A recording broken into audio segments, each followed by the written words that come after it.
네, 안녕하세요. 오늘은 사회시간 학교 도서관 책 탐험하기라는 주제로 4학년 1학기 우리 지역의 역사적 인물과 관련된 알려줘 경기도 위인이라는 이 책을 함께 살펴보도록 하겠습니다. 자, 이 책의 내용을 보면요. 총 13명의 경기도와 관련된 인물들이 나오는데요. 여기 보시면 9번과 10번, 정조, 그리고 정약용은 우리가 지난번에 다뤘습니다. 자, 기억나시죠? 자, 오늘은요, 여기 7번, 12번, 허난설원, 그리고 나혜석이라는 여성 인물을 함께 알아보겠습니다. 주제를 보니까 첫 번째 허난설원은 고통을 붓으로 풀어낸 천재 시인이라는 주제가 되어 있고요. 자, 나혜석이라는 인물은 한국 최초의 여성 서양 화가로 되어 있습니다. 자, 제목만 봐도 어떤 분야에 관련이 되어 있는지 알 수 있을 것 같고요. 또한 여기에 고통이라는 단어가 들어간 걸 보면 삶이 순탄치는 않았다는 것을 알 수 있을 것 같아요. 자, 그러면 허난설원부터 알아보도록 하겠습니다.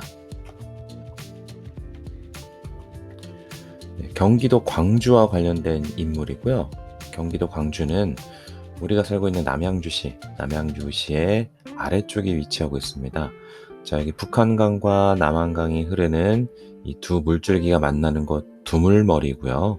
두물머리 근처에는 우리 정약용 생가 그리고 박물관이 있습니다. 자, 여기 한강을 건너서 하남시로 내려온 다음에 더 아래쪽으로 내려가면 이쪽에 광주시가 있어요. 자, 이 광주시에 있고요. 여기 보니까 한숨을 푹 내쉬고 있는데 뭔가 걱정이 있는 것 같습니다. 여기 빨간색 우리 풍선말에 있는 글씨 한번 읽어볼게요. 조선시대에 여자로 태어났다는 이유로 집에서는 살림만 해야 했다. 남자들과 달리 밖으로 돌아다니기조차 어려웠다. 나는 그때의 서러움을 시로 풀어내면서 달랬다. 자, 이런 글들이 쓰여 있습니다. 자, 이때 시대상 그리고 여성의 삶에 대해서 조금은 알 수 있을 것 같은데요. 한번 더 깊게 들어가 보도록 하겠습니다. 자, 태어난 곳은 강릉이에요. 강원도 출신이고 직업은 시인이자 예술가. 본명은 허초희입니다. 자, 허난설원 할 때 난설원은 호예요. 호. 자, 아버지가 지어준 호고요. 자, 특기는 시쓰기와 상상하기가 되겠습니다. 자, 이 허난설원이 태어난 이 집안의 분위기는 조금 자유로운 분위기였어요. 그리고 허난설원의 오빠는 동생의 글재주를 보고 또 선생님을 소개를 해줬고요. 이후에 결혼을 해서 광주로 이제 시집을 왔습니다. 자, 그 이후로는 외로운 세월을 보내야 됐습니다. 그리고 시댁과의 마찰도 있었는데 그때 이 마음을 시를 쓰면서 달래며 세월을 보냈습니다. 자, 이때 남긴 글들을 동생이 이제 책으로 만들었는데 이게 훗날 외국 사람들에게도 감동을 주는 그런 시집이 되었습니다. 자, 이 책 중에 이런 장면이 나오거든요. 자, 잘 보시면 여기 이 어른이 지금 깜짝 놀라서 뭐 땀을 흘리는 모습도 있어요. 자, 그리고 이쪽은 즐겁게 대화를 나눈 것 같은데, 자, 이 장면에서 허난설원의 성격과 가치관을 알 수 있습니다. 자, 여기 이분이 바로 허난설원의 아버지가 되는 분이고요. 이쪽은 허난설원 아버지의 친구분이에요. 그 친구분의 아들이 여기 같이 있고요. 이렇게 술상을 놓고 서로 이제 담소를 나누며 이야기를 하는 중인데 여기 하인이 한 명이 왔어요. 자, 그런데 지금 하인을 보고 깜짝 놀라고 있습니다. 자, 이게 무슨 장면이냐면 이 허난설원을 시집 보내고자 남편감을 만나러 이제 아버지가 왔어요. 친구 집에 온 겁니다. 자, 그런데 여기에 이 하인 분장을 하고 허난설원이 온 거예요. 그러니까 이 여자라는 것을 이 아빠는 알고 있는 거죠. 이 사람들은 지금 모르는 겁니다. 여기 이 사람이 나중에 남편이 될 사람이고요. 남편의 얼굴을 자기가 결혼할 사람이니까 나는 먼저 보고 싶다. 이 얘기를 했었는데 아빠는 거절을 했죠. 안 된다. 근데 직접 자기가 분장을 하고 찾아온 겁니다. 내가 확인을 해봐야 되겠다. 그래서 자기의 가치관 뭐 이런 것들이 확실히 드러나는, 자기 주관이 확실하다라는 것을 알 수 있는 장면이 되겠습니다. 조금 더 자세히 들여다보면요, 호에 대해서는 제가 선생님이 아까 말씀드렸고요. 자, 이때는 조선시대에는 여자에게 이름을 짓는 일이 흔치 않았다고 합니다. 그래서 이름까지 지어줬다는 얘기는 이 집안의 분위기를 알 수 있겠죠. 조금은 생각이 열려있는 집안이었구나, 이걸 알 수 있었고요. 자, 허난설원의 오빠 허성, 호봉, 그리고 동생의 허균, 아버지 허엽. 자, 이 4명의 남자의 이 허난설원까지 해서 허씨 오문장이라고 해서 글을 잘 쓰는 사람, 허씨 집안의 5명, 이런 뜻이 되겠어요. 특히 여기 있는 허균은 홍길동전을 쓴 사람입니다. 자, 이렇게 해서 이 집안의 사람들이 글솜씨가 얼마나 뛰어났는지 허씨 오문장이라는 말이 있을 정도로 글을 잘 썼다는 것, 여기서 알 수 있고요.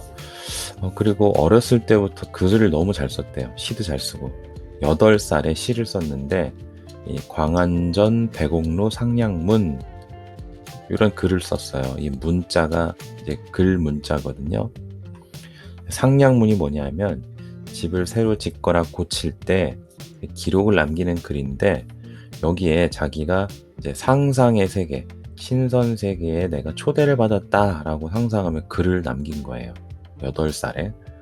그래서 야, 이거 여자아이가 게다가 나이도 어린데 이런 글을 썼구나 하면서 사람들이 깜짝 놀랐다고 합니다. 그래서 이때부터 오빠가 글재주가 있구나 라는 것을 깨닫고 이 시인인 이달이라는 사람에게 동생을 가르치도록 했다고 합니다.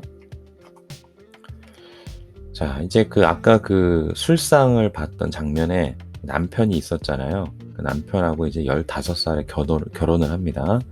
자, 그런데 사이가 좋지는 않았어요. 그래서 이 남편은 이제 아내를 멀리하게 됐고, 게다가 시어머니도 허난설원을 무시하게 됐어요. 자, 그러다 보니까 이제 이 시댁에서 허난설원이 이제 거의 혼자이다시피 한 생활을 하게 됐죠. 그래서 이러한 상황, 게다가 자식들이 돌림병으로 세상을 떠났다고 합니다. 얼마나 괴롭고 고통스러웠겠어요. 그래서 이것들을 시를 쓰면서 자신의 신세를 한탄하는 내용, 그리고 고립된 상황에 대한 괴로움, 자식을 잃은 슬픔, 이런 것들을 이제 글로 써나가기 시작했습니다. 자, 그래서 27살에 허난설원은 이제 죽게 됩니다. 좀 일찍 죽었어요. 자, 죽으면서 자신의 글은 모두 태워달라, 그리고 유언을 남겼는데, 동생은 이게 너무 안타깝다, 너무나 좋은 글들이 많은데 안타깝다 하면서 이거를 시와 글을 모아가지고 책을 만듭니다. 그게 허난설원, 난설원집이 되겠고요. 요거를 이제 명나라 사신들에게 보여주었는데, 이 명나라 사신들이 이렇게 글을 잘 쓰는 여자 시인이 있었구나 라는 것에 깜짝 놀랐다고 합니다. 그래서 이 글이 명나라에 전해졌고 나중에는 일본까지 전해졌다고 합니다. 광주에 가면요, 이렇게 허난설원이 묻힌 장소가 이렇게 있고요. 여기에 이제 시비도 있고, 여기 난설원 시비라고 써 있죠. 허난설원이 자식을 잃은 슬픔을 노래한 시가 여기에 이렇게 새겨져 있다고 합니다. 자, 그래서 광주의 문화유산, 그리고 역사적 인물로 허난설원 알아봤는데요. 시 하나 한번 볼게요. 산관물이 막혀 소식조차 뜸하니 오라버니 생각으로 시름을 달랠 길 없어요. 멀리 청년궁에 계신 오라버니 그리워하니 산기슭 달의 넝굴 사이 달빛도 흐느껴요. 전체적으로 내용을 보니까 누군가를 그리워하고 있습니다. 자, 오라버니니까 오빠겠죠. 오빠를 그리워하고, 시름, 달랠 길이 없다, 너무나도 그립다, 달빛도 흐느낀다. 가족을 보고 싶어하는 마음이 드러나는 시가 되겠죠?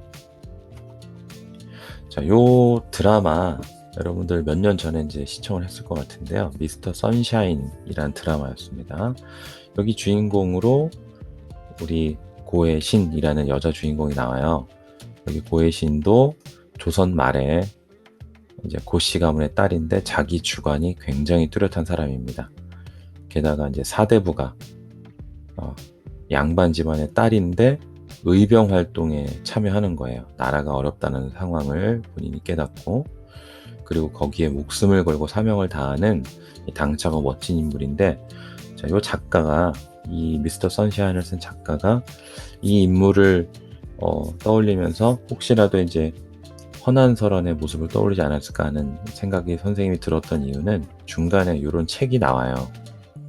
시가 나오는데 이게 허난설원이 지은 책입니다. 시입니다. 시. 그 내용이 바로 연밥 따기 노래인데, 연밥이 뭐냐면은 연꽃이 지고 나면 그 안에 연자육이라 그래서 이렇게 동그란 열매 같은 게 생깁니다. 그게 연밥이에요. 자, 그것을 이제 가지고 무엇을 하느냐. 좋아하는 사람이 있는 거예요. 그대 만나려고 물 너머로 연밥을 던졌다가 멀리서 남에게 들켜 반나절이 부끄러웠습니다 하면서 이런 시가 있는데, 이제 자신의 마음을 드러낸, 여자의 마음을 드러낸 시거든요. 자, 이런 것들을 그 드라마에서도 이제 차용해서 가져왔습니다. 이걸 보면서 그 인물하고 허난설원의 인물의 마음을 이제 중첩시켜서 빗대어 표현한 부분이 나와요. 자, 그리고 요런 시도 있습니다. 꿈에 본 것을 적었다 라는 주제인데 좀 슬픕니다. 내용이 쭉 보면 여기에 연꽃 27송이 붉게 떨어지니 달빛이 서리 위에 차갑기만 하다. 자, 연꽃이 이렇게 아름답게 피었는데, 자, 꽃이 27송이가 떨어졌다. 자, 꽃이 떨어졌다는 얘기는 시에서는 대부분 뭔가 좋지 않은 상황을 이제 빗대어 표현한 겁니다. 그리고 달빛이 서리 위에 차갑다. 자, 설이라는 것은 우리가 이제 겨울이 오기 전에 날씨가 추워지면 생기는 현상이잖아요. 이것도 좋지 않은 현상인데, 이게 자신의 상황을 이제 빗대어 표현한 겁니다. 자기가 왠지 꿈에 본 것이지만 앞날이 좋지는 않을 것 같다라는 것을 이제 이렇게 시로 표현한 거고요. 이런 다양한 시들을 많이 썼습니다. 자, 이번에는 한국 최초의 여성 화가 나혜석에 대해서 알아보겠습니다. 자, 수원은 우리 광주 옆에 이제 붙어 있어요. 그리고 우리 남양주에서 봤을 때는 더 남쪽 아래에 있고요. 우리가 수원은 정조할 때 선생님과 함께 수원 화성 같이 봤었습니다. 자, 이 나혜석이 살았던 시대도 한번 볼게요. 내가 살던 시대는 여자가 차별을 받는 게 당연했어. 하지만 여자와 남자 여자는 같은 인간인데 어떻게 높고 낮음이 있겠니?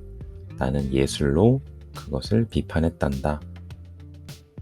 자, 남자와 여자의 차이가 없다. 같은 인간이다 라는 이 의식을 가지고 있었습니다. 근데 대부분 예전에 가치관을 갖고 사람들이 대부분 살았기 때문에 여자가 공부한다, 여자가 뭔가 학문을 한다, 그리고 여자가 자기의 생각을 드러내놓고 쓴다라는 것에 대해서 그렇게 달가워하지는 않았던 시대였어요. 자, 생년월일 보면 1896년 4월 28일에 태어났고, 자, 그림을 아주 잘 그렸고 여행하기가 특기였습니다. 자, 이때 당시 시대는 조선 대한제국 일제강점기 대한민국을 거쳐가는 이 시대에 살았고요. 수원에서 태어났고 직업은 화가 문학가였습니다. 자, 어떤 의미 있는 일생을 살았느냐? 한국 여성화가로 최초 전시회를 열었고요. 여성 인권에 관심이 많았습니다. 그리고 여러 자신의 칼럼, 글을 쓴다는 겁니다. 그리고 만평, 조그만 단편 한 컷짜리 만화, 그림을 그려서 올렸는데 거기에 관련된 주제가 바로 남녀 평등에 관련된 주제도 있었고요. 이제 이렇게 남녀평등을 주장하니까 오히려 다른 사람들은 이 나혜석을 나쁘게 평가를 하는 거죠. 그런 시대 속에서도 꿋꿋하게 자신의 길을 걸어 나갔던 인물이 되겠습니다. 자, 여기 일화가 만화로 표현되어 있는데요. 자, 평소에 그림을 이렇게 좋아했던 모습이 나옵니다. 그래서 그것을 오빠가 이제 평소에 많이 봤었고 그것을 인정해주는 오빠가 있었고요. 학교에서도 공부를 꽤나 잘했어요. 그래서 우수한 성적을 거뒀는데 주변 사람들이 그래, 공부 잘하는 애가 바로 이 나혜석이란 여자이구나 라고 하면서 뒤에서는 이렇게 얘기하는 겁니다. 공부 잘하면 뭐해, 여자는 시집을 잘 가야지, 뭐 이런 식으로 판단한다거나 여자가 너무 공부를 잘하거나 밖으로 돌면 안 된다, 여자가 드세면 집안이 평화롭지 못하다, 이런 가치관으로 나혜석을 바라봤어요. 그래서 나혜석은 이런 것을 깨치고 싶었습니다. 자, 그리고 졸업을 앞두고 나혜석이 이제 오빠를 만났는데 더 공부하고 싶었던 거예요. 그랬더니 이제 오빠가 도쿄에 있는 미술학교를 이제 소개를 해줬고요. 유학을 가고 싶다는 얘기를 하자 이제 아버지도 이제 옛날 가치관을 갖고 있기 때문에 여자가 결혼해서 애 낳고 살아야 되는데 뭐하러 도쿄까지 가서 공부를 하려고 하느냐, 이렇게 됐습니다. 그래도 오빠가 이제 함께 설득을 하면서 이제 유학을 떠나게 돼요. 그래서 유학을 가서 자기가 할 수 있는 분야, 그림이나든가 여러 가지 글 쓰는 것으로 이 여자들이 억압받는 이 사회에 대해서 인권에 대한 얘기를 좀 하고 싶다는 포부를 갖고 유학을 떠나게 됩니다. 그 작품 중에 하나가 있는데요. 여기 보시면 이게 우리가 흔히 말하는 이 마리오네트, 줄에 딱 매달려서 사람이 조종하는 대로 인형이 움직이는 이 상황인데요. 이것을 나쁘게 보면 자기 생각 없이 남에게 조종당한다, 이런 것으로 이제 비유가 되는 대상입니다. 여기 보시니까 인형의 집이라는 주제의 글이 있어요. 그 중에 이 부분을 잘 보면 내가 인형을 가지고 놀 때 기뻐하는데 아버지의 딸인 인형으로, 남편의 아내 인형으로 내가 기쁜 게 아니고 이 사람들을 기쁘게 하는 위안물이 되었다. 그러니까 마냥 좋지만은 않은 상황이에요. 그래서 집안에서만 머물게 했던 그때 사회의 의식을 비판하는 글을 이렇게 썼습니다. 대표 작품 중에 몇 개를 가져왔는데요. 수원 태생이기 때문에 수원과 관련된 작품들을 좀 그렸습니다. 서호라는 그 천이 있어요. 서호천, 수원에 가면 거기를 이제 그린 작품이 되겠고요. 또 수원에 화성이 있잖아요. 자, 화성 성문 근처에서 이렇게 걷고 있는 엄마와 아기 모습도 있고요. 또 그 수원에 있는 호수 근처에 이렇게 배가 되어져 있는 장면도 이렇게 작품으로 남긴 것이 있습니다. 또 수원에 가면요, 나혜석 거리라 그래서 이 문화의 거리가 이제 조성되어 있습니다. 그리고 거기에는 이렇게 사진, 작품, 그리고 비석, 이렇게 글들이 같이 남겨져 있어요. 여기에서 이제 공연과 문화 행사가 이제 펼쳐진다고도 합니다. 자, 오늘 두 명의 인물을 봤는데요. 헌한설원 그리고 나혜석을 통해서 어떤 점을 느꼈습니까? 그리고 여러분은 어떤 삶을 살아야 한다는 것을 느끼게 되었나요? 자, 여러분의 생각을 사회 과제방에 글을 남겨주시기 바랍니다. 선생님이 주소를 남겨놓을게요. 자, 그럼 오늘 내용은 여기까지 하도록 하겠습니다.